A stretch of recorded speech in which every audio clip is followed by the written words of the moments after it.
Story 1. The Figure in the Hallway. Starting off with me going to my dad's house. He lives in a beautiful house with his girlfriend and her 2 kids.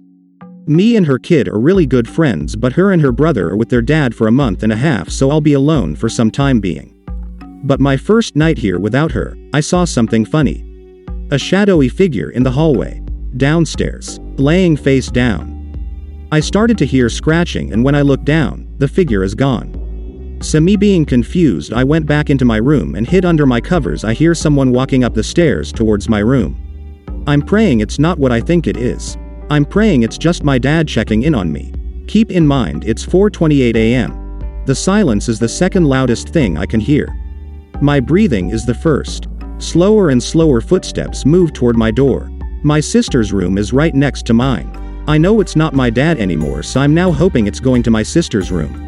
It's not. Under my covers I try to slow my breathing. It somewhat works. I hear my door creak open. I peek out from the covers. All the lights are on in the hallway and game room. My parents' door is open. I start silently crying because I thought the shadow did something to them. I see the shadow. It floats into the air. I can feel it breathing above me. I close the little hole I can see out of and it starts breathing rapidly.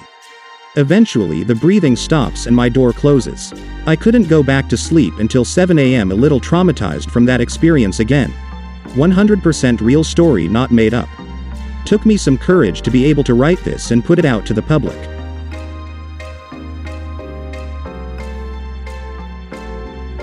Story 2. My sister talked to our dead granddad. When I was about 7, I asked my mom if she believed in any legends. I watched a lot of YouTube at that age, and she said she believed in spirits, ghosts. I asked her why, and she told me that when my sister was a toddler, my sister is just over a year older than me, my mom heard her giggling and talking to someone.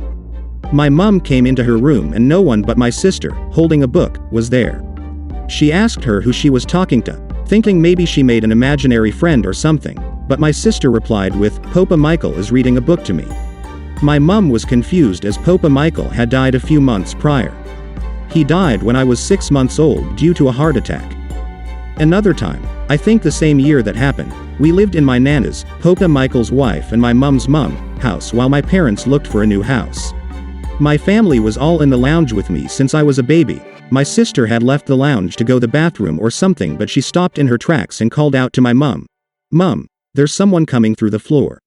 She sounded scared, but after a few seconds she called out again, "Oh, it's just Popa Michael."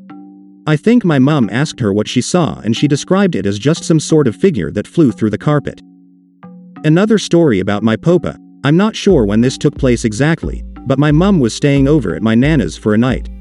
My nana's room has a walk-in wardrobe that leads to an ensuite attached to it, and on this night my mum was so tired and went to sleep in my nana's bed. A few minutes later she hears someone in the ensuite bathroom brushing their teeth. She doesn't bother to look, assuming it was just my nana.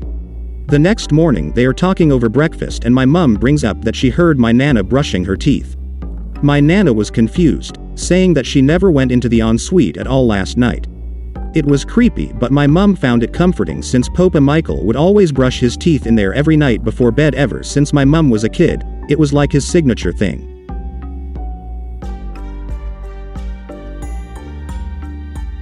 Story 3. Demons attacked my house.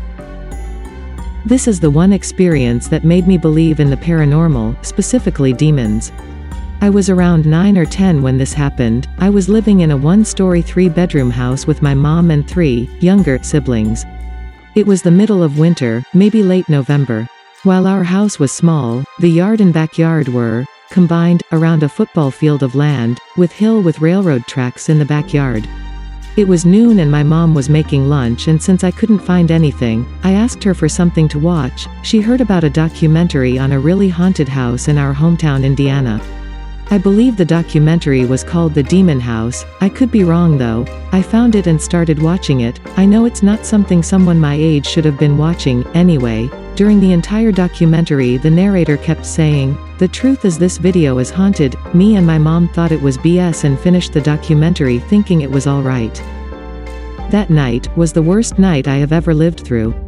During the night, I heard banging on my sister's window. Our windows were right next to each other. I told my mom about it, but she thought it was just shrubbery because there was a tree right next to the window.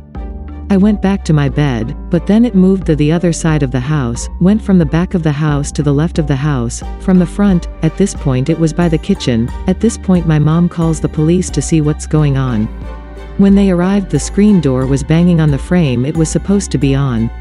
When the cops got there, they said it was probably just the screen door. After telling them the banging was in the back too, they walked back there and looked around, but what they told us shook me to my core. There were no footprints, it was snowing. I don't remember what happened from there, but when I woke up that next morning, there was banging on the window right next to my head. I jumped up and opened the blinds of my window.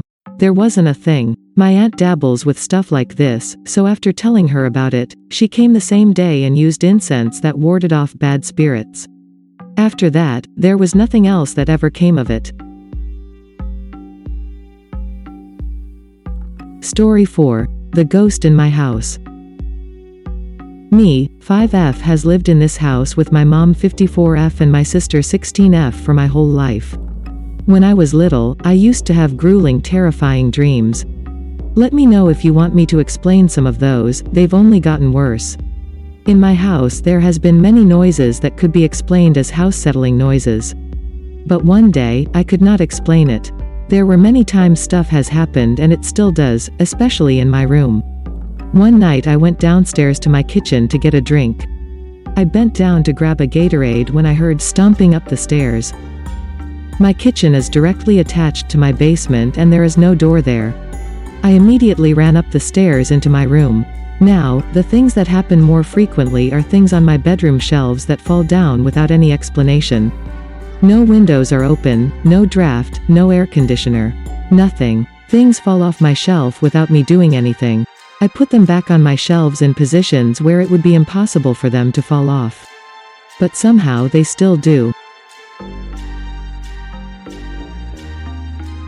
Thanks for watching. Let us know your thoughts in the comments section. And please like and subscribe to help support the channel.